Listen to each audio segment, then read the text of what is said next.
Most home buyers obsess over the perfect kitchen, the perfect backyard, the perfect house, and spend zero time on the one thing that can take it all away from them. So if you're under contract for a home right now or getting close to it, this applies directly to you. Doesn't matter if this is your first home or your 101st home. This is something you need to pay attention to. I'm talking about the title search. Skip it, don't understand what it says, rush through it.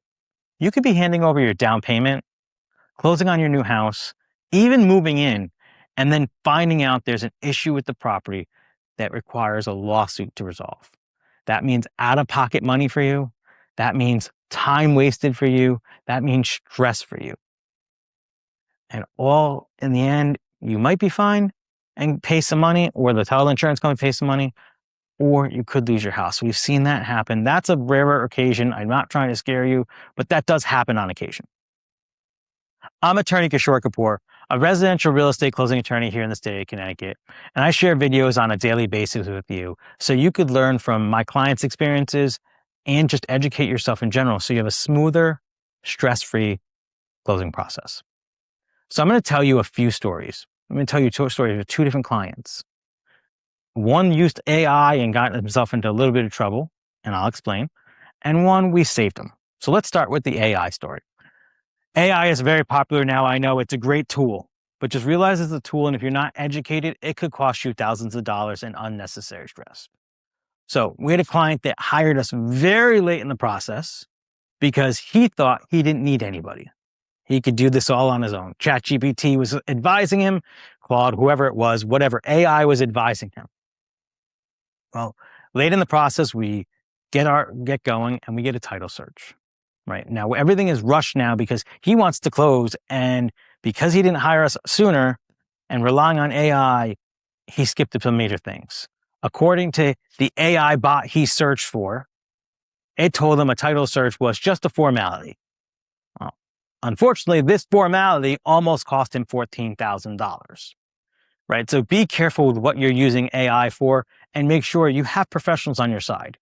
Right? We're here to help you through this. I understand what these documents say. I understand what is formalities and not. ChatGPT is going to tell you, or AI, whatever you're using, is going to tell you whatever information you want based off of your questions. And if you don't ask the right questions or have the correct information or knowledge, you're going to end up in a bad spot, almost like our client, John. So John was buying a property. Like I said, he had trusted and relied on AI the entire process. Which, listen, it's good to get an education and be understanding, but you need to come to your professionals to make sure that you know what you're doing. So John, who thought the title search was formality, hired us. We did the title search. We found out that the seller had not paid their contractor. And it was to the tune of $14,000. Now, John had gone the route of thinking he could do everything on his own with AI and make it close, Now, John could have done a lot on his own. It was a cash deal. Mortgage company's not requiring title insurance. Mortgage company's not requiring a title search. It's part of my job. But still, he thought he could do it all on his own. Had he had tried to, and I think he even said he tried to get ChatGPT to do a title search, which failed him. But there was a lien on the property that would not have been resolved had John not had somebody do a title search. The title search revealed that the contractor that rebuilt their kitchen was not paid to the tune of $14,000. So John would have inherited this had we not done a title search or had he not hired an attorney to do a title search. Now, he had two other problems, and the two problems are Connecticut's an attorney state, so you have to have an attorney, and two, he didn't do a title search. Let's flip the story now, and let's talk about my client, Esther. Esther was buying a property from a family, right? They put an offer in on a property. The property was going through a probate estate. When we did our title search, we discovered that one of the children that was named in the will was left out because that child was no longer having a relationship with the family. They were estranged. And what happened was that the kids purposely or by accident, I don't know which way it was, left this one daughter off the probate process. Now that affects us in real estate because If everybody in the probate process isn't alerted, they have the right to object even after we close, right? To make sure that we have everything taken care of. Well, that one left out child wasn't even aware that they were selling the property, wasn't even aware that her father had died. She had that bad of a relationship with her family. So what had happened was when her father died, they did the estate, they got permission to sell to my client, but they never alerted this other sister.